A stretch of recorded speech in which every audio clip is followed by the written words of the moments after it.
Welcome to First Look, Washington Post Live's one-stop shop for news and analysis. I'm Jonathan Capehart, associate editor at the Washington Post.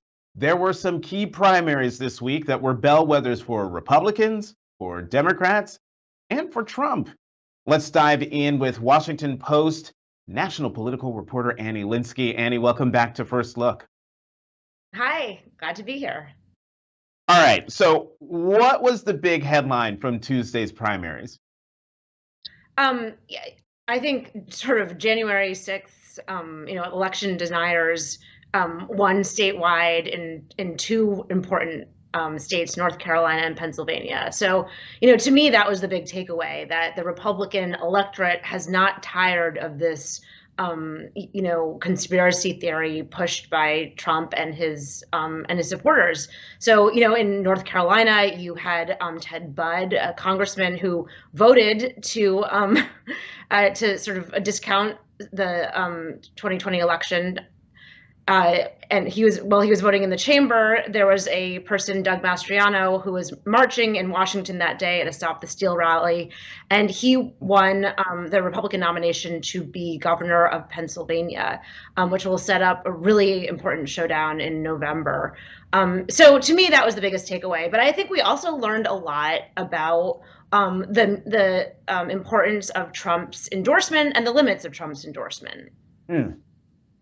Okay, so great. That anticipates my next question. So what did the primaries mean for Donald Trump and his power within and hold over the Republican Party? I think what it showed is that Trump's endorsement is obviously good for these candidates. I shouldn't say obviously. His endorsement is good, but it's not determinative. If you look at North Carolina, Ted Budd, who was vying in a very crowded field to be the Republican nominee for Senate in North Carolina. The thing that set him apart from this field, which included former Governor Pat McCrory, so it was a competitive field, the one thing that set him apart is he had Trump's endorsement. And you could see that in some of the data that the Club for Growth shared on their website. It showed that voters who knew that Ted Budd had Trump support, he was winning those voters by 30 points. But voters who did not know that Budd was the chosen candidate by Trump, he was losing those voters by 32 points. So just the Trump endorsement in North Carolina was important. Also, you had Republicans aligned there. The Club for Growth, which has been feuding with Trump in other places, was also backing Ted Budd. So, there's an alignment. You look at somewhere like Pennsylvania, and it's just a lot messier. The Republican kind of apparatus was sprawled all over the place. You had big backers for other candidates, particularly David McCormick, and that the Pennsylvania Senate primary is still undecided. It's like within 1,000 votes right now, and there Trump's candidate is. Trump's endorsement certainly lifted his candidate, but we don't know what the results are yet. So it was a mixed result for Trump himself. Trumpism, though, did quite well. And, in Pennsylvania, if Trump's designated candidate, Mehmet Oz, if he loses, it's going to be because there was another Trumpier candidate from the right, Kathy Barnett, who took a lot of those Trump votes away from Oz. Well, let's talk more about Pennsylvania and the gubernatorial primary race. You talked a little bit about it. This is Doug Mastriano, who he was here in Washington during the insurrection. He tried to overturn President Biden's 2020 victory. He got Donald Trump's endorsement, and he won far and away the Republican nomination. So I guess the question is he likely to prevail, become the next governor of Pennsylvania against the Democratic challenger, who is Josh Shapiro, who is the sitting Attorney General of the Commonwealth? Well, I think that, we've got a lot of time between these, until November. I think that one should remember Mastriano is the candidate that Josh Shapiro, the Democrat, wanted to run against. Josh Shapiro put $500,000 into advertising for Doug Mastriano. He was trying to lift up this candidate because he felt like he'd be somebody he could beat. That is a very dangerous game to play. Mastriano, Mastriano, it is unclear that he would, sign a certification in 2024 for the electoral votes in Pennsylvania. To have Pennsylvania potentially governed by somebody who was a leading voice for overturning the election in Pennsylvania in 2020. I mean, he was on the phone with Trump's lawyers. He was on the phone with Trump. In his rallies, in his sort of the final days, he brought in some of Trump's lawyers who appeared virtually at rallies for him. I mean, this is somebody who is not just following the conspiracy; he's a leader of the conspiracy. Right. So there's going to be a real contrast between him and Shapiro. But I think it's a very cynical game of Democrats to at one point sort of fret about democracy and then on the other hand be the largest funder of a candidate that very clearly has outside of the norm views about democracy. Right. So I think John Shapiro deserves to be called out for that.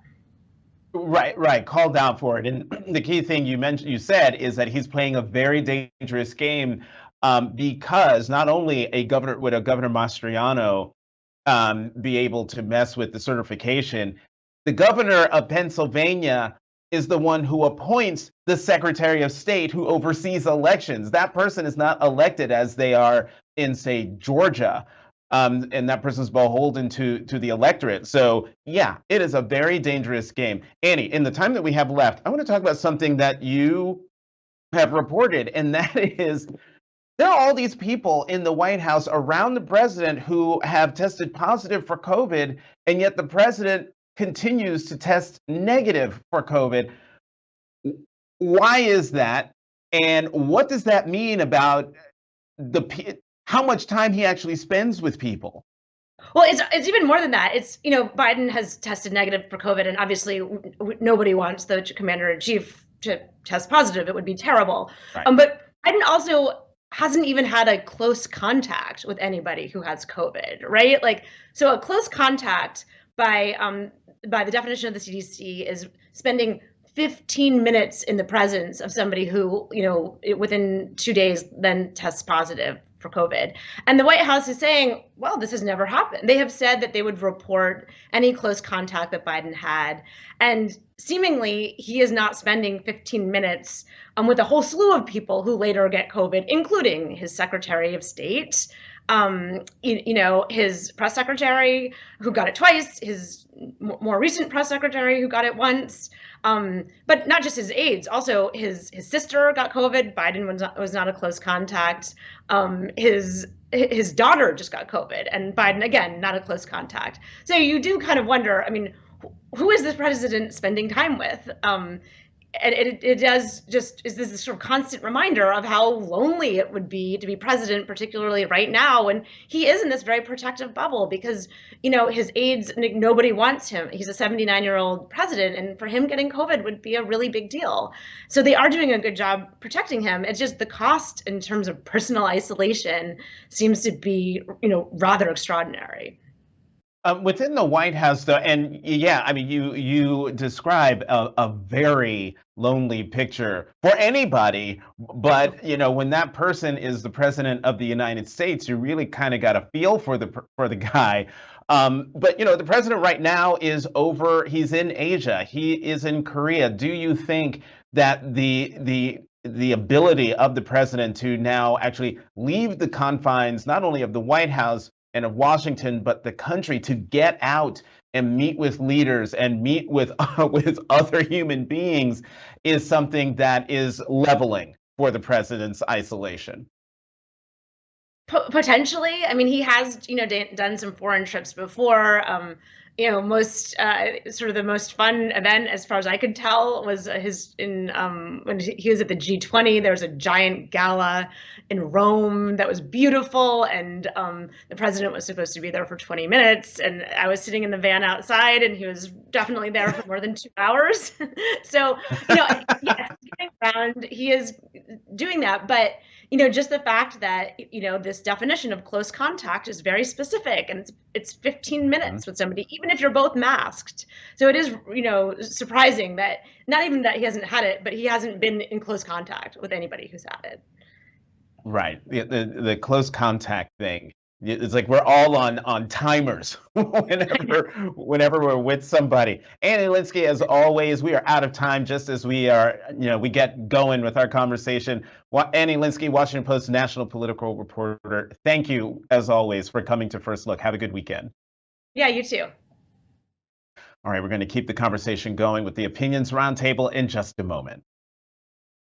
Let's go to the opinion side of the Washington Post, where we will find Washington Post associate editor and columnist Eugene Robinson and columnist Josh Rogan. Welcome to you both. Welcome back to First Look. Good morning. Happy Friday. Thanks, Jonathan. Good to be here. All right. So I was just talking to Annie about some of the primary races that happened on Tuesday. We talked about Pennsylvania and a little bit about North Carolina, but let's keep talking about North Carolina, where Congressman Ted Budd thanked Donald Trump for his endorsement in his victory speech to be the Republican nominee for Senate. Have a listen. So when President Trump endorsed me last June, he said this. He said, "Ted, I'm endorsing you because you never wavered on America First policies. That America First agenda, it led to historic job growth, wage growth, and prosperity for all Americans." So, Gene, will that message carry Congressman Budd from the House to the Senate this fall against his Democratic challenger, Judge Sherry Beasley? Well, it could. I mean, it's North Carolina. It basically a red state. I mean, North Carolina's been changing, and North Carolina surprises us sometimes. But I would say Budd is favored right now to take that seat, and I think that he credits President Trump for lifting him to his primary victory, but I think it's more important in North Carolina that he's a Republican, full stop, and that gives him an advantage going in, and we'll see how Beasley does and whether she's able to eat into that advantage. Yeah, let me stick with you for 1 second, because well, you know what? I'm gonna hold that question. I'm gonna hold the question I was gonna ask you and go to Josh. Josh, in terms of Donald Trump, how large was his footprint on Tuesday's voting? Right. Well, I think it's pretty clear that it was less significant than he would have wanted and than people might have expected. I mean, just look at the map. You've got Dr. Oz, you've 100% name recognition, unlimited money, and the Donald Trump endorsement, and he didn't even get more than 60% of the MAGA movement, much less beat a hedge fund manager with ties to China. Look at the Trump endorsement of some non-MAGA Republicans like Morgan Ortagus in Tennessee 5th. The Republican Party drummed her out of the ballot. And then look at Madison Cawthorn in North Carolina, who's got to start a dark MAGA because the Trump endorsement didn't get him above his issues. So it really was more about the candidates. Look at David Perdue. There's just a lot of examples. And the examples where Trump put points on the board, he totally violated what he just said to Ted. It wasn't about MAGA at all because he dumped Lou Bardella in Pennsylvania, and who was as MAGA as you could get because he saw that he was going to lose. So, this strategy of Trump trying to gamble and come up with numbers not based on any calculation of policy, much less the welfare of the constituents of his movement or the people that are in these districts, it's a numbers game. But when he wins, it's more luck than anything else. I was going to ask if you think then, since there doesn't seem to be any science or rhyme or reason to his endorsement, is it just Donald Trump trying to figure out, okay, this is the guy who's going to win and I want to be with the winner? Right. Well, it's also the MAGA people trying to figure out where Donald Trump's going to end up, because it's hard to have a cult of personality when you don't know if what the cult leader is going to do next. So you don't know how to get to where he's going to land. So it's confusion both ways. And the fact that Trump is so capricious and changes his mind all the time, that's what sows all the confusion. And of course, the MAGA movement, as Kathy Barnett in Pennsylvania said, doesn't belong to Trump. And he created a monster, and then he lost control of the monster, which is like the story of every book and movie I've ever seen. Gene, let's turn our attention to Pennsylvania, where the Lieutenant Governor John Fetterman, he won the Democratic nomination for Senate from his hospital bed, and a lot is being made of the fact that he has this everyman persona. That being said, will that be enough for him to flip that Senate seat, given the strong headwinds for Democrats all over the country this cycle?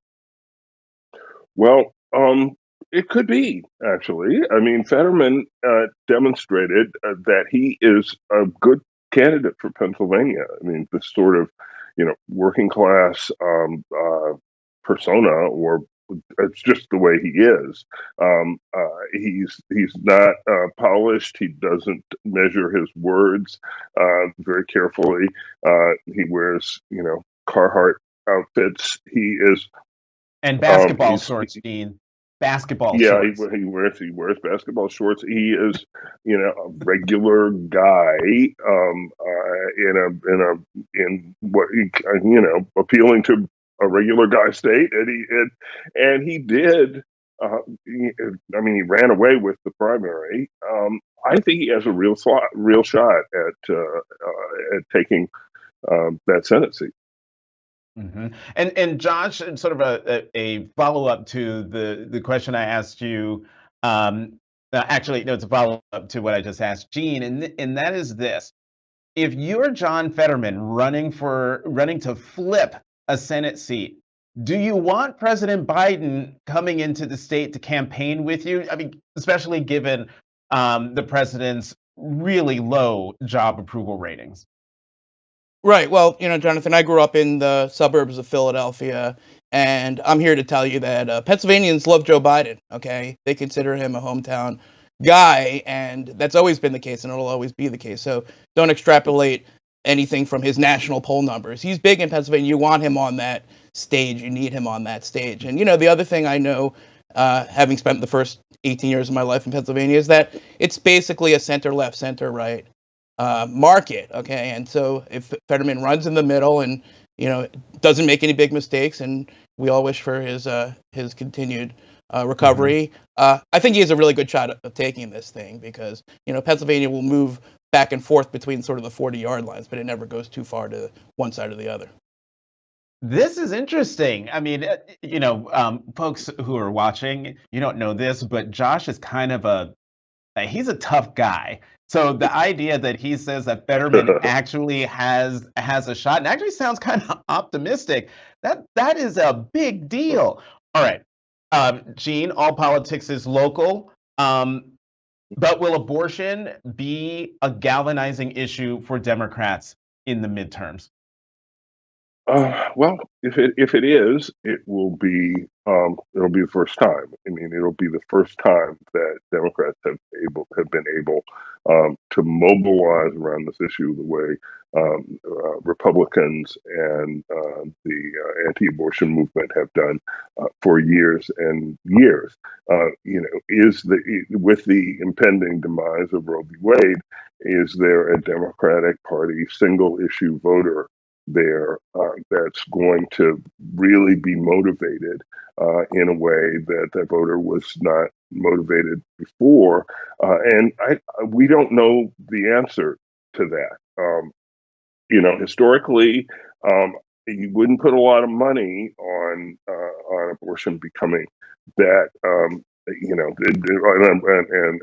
a wave of Roe v. Wade carrying Democrats to some big victory. But it's so difficult these days to predict politics, because the old rules don't seem to apply anymore.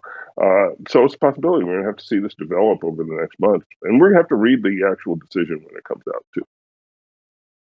Right, right. So then, Josh, I'm going to ask kind of the same question.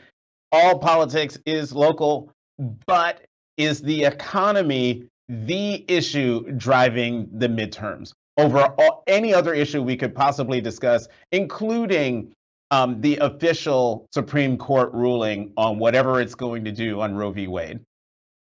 Listen, I think the economy is a huge issue, but it's just the latest in a cascade of crises that have put a lot of pressure on a lot of Americans and people around the world. The pandemic, the energy crisis, the food crisis, the baby formula crisis.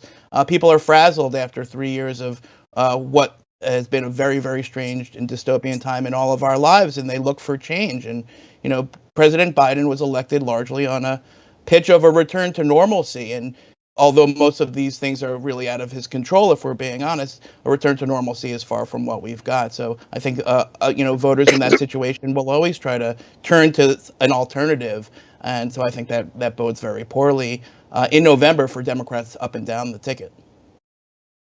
Let's turn our attention to Ukraine. Yesterday, the Senate passed another $40 billion military and humanitarian aid package for Ukraine.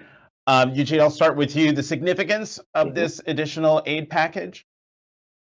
Well, it could be hugely significant on the battlefield. $40 billion. That brings the U.S. Contribution to the Ukraine war effort to something like $53 billion. By contrast, the entire military budget of Russia is something like $66 billion. So not that far off. This is a huge package. I think there's a consensus on the Hill, although there are some Rand Paul and others who disagree, but there is a consensus that this is money well spent now to help the Ukrainians fight off the Russians. That it's better to spend $40 billion now than to have to spend so much at some later point with a more unfavorable geopolitical situation in Europe. So yeah, it's amazing. This bipartisan agreement on $40 billion. Who'd have thunk it? Right. Who'd have thunk it? Now, that being said, Josh, like I said, it's another $40 billion on top of other multi-billion-dollar aid packages for Ukraine.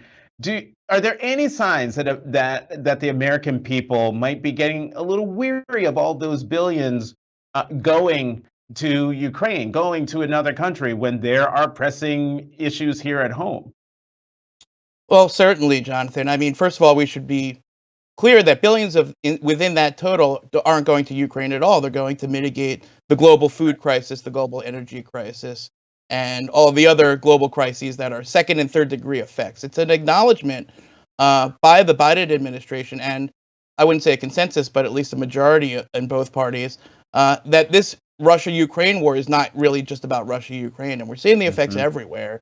And so that's one thing. And, what really shocked me actually about the vote was not that it passed, was that 57 Republicans and 11 in the House and 11 Republicans in the Senate voted against it, on this idea that, oh, well, we have to choose between helping Americans and helping people abroad, which is a false choice, which frankly used to be confined to the Rand Paul restraint crowd, but now includes people like Senator Bill Hagerty, who was the U.S. ambassador to Japan and, in my opinion, knows better, if you catch my drift. And so why are they doing this? Because Heritage Action and the money in the Republican Party is now moving towards that more restraint, isolationist foreign policy, Tucker Carlson view. And the politicians follow the money. And sure, the majority of Republicans made a very simple point, which is $40 billion now is a lot cheaper than World War III if Russia wins. It seems pretty simple. And, it's a shame that a lot more Republicans aren't willing to explain that to their constituents. Right, exactly. All right, we've got less than 5 minutes left, and I've got two questions I have to get in. Gene, yesterday the president welcomed the president of Finland and the prime minister of Sweden to the White House to champion their membership application to NATO, and yet Turkey, President Erdogan is like, no, I'm not for this. Is there anything? What will it take to get over Turkey's objections to allow for Finland and Sweden to officially become members of NATO? Well, the administration and frankly the other major members of NATO seem to think it will take um, bribing Erdogan in some way. Sweden and Finland, I think, are not prepared to do what he wants them to do, which would be to potentially hand over to Turkey dissidents and who Lord knows what would happen to them, and if Erdogan got his hands on them, and he calls them terrorists, and so this is his ostensible reason for saying I'm going to block this. The administration and the Brits and the French seem to think that Erdogan can be brought around, perhaps with other favors that they can do for him, short of asking to put the lives of these dissidents in jeopardy by sending them home. Right. And Josh, final question to you. As we are having this conversation right now, the President of the United States is over in Asia. He is in Korea, basically sending a message to the region that the United States values the relationships. You have a column out where you're specifically writing about China and the incredible lobbying effort, all sorts of things to get the United States to remove the tariffs on China that were instituted by Donald Trump. And you say that that's a bad idea, even if it means lowering prices here in the United States. Real quickly, why? Right. Well, the Treasury Department, Wall Street, and the Chinese government have teamed up to try to convince Biden to drop Trump's China tariffs under the false claim that it would lower inflation and help consumers. But what I pointed out is that it actually wouldn't have any measurable effect on the economy at all, at much less inflation, and that what it would do is give the Chinese government a huge unearned concession that it has been bargaining for. And that if Biden does that now, that would come at, of course, the worst possible time, as he's in Asia trying to prove to our Asian allies that his administration is tough on China. But this is not a new argument. This is how Wall Street has always viewed the tariffs, and they're just using the latest economic crisis to try to trick Biden into doing what they always wanted him to do. But the labor unions, on the other hand, are warning the president that if he loosens his grip on tough economic measures vis-a-vis China, that comes at the expense of American workers, and he'll pay that price in November with Democrats as well. And I think they're right, and I think the national security officials are right, which is that this is not the time to give China a concession. This is the time to protect American businesses and to realize that China's economy is going south because its dictator is going crazy, and that means we have to disentangle ourselves from China and not get deeper into that risky dictatorship mess. I think in that fight between Wall Street and the labor unions, I think I know which side President Biden would choose. Josh Rogan, not so Eugene sure. Robinson, I'm not so sure either. We'll see. We are out of time. Thanks for coming on First Look. Have a good weekend. You too. Thanks, Jonathan. Head to WashingtonPostLive.com to find more information about next week's programs, interviews, and to register. I'm Jonathan Capehart, Associate Editor of The Washington Post. Thank you for watching Washington Post Live's First Look.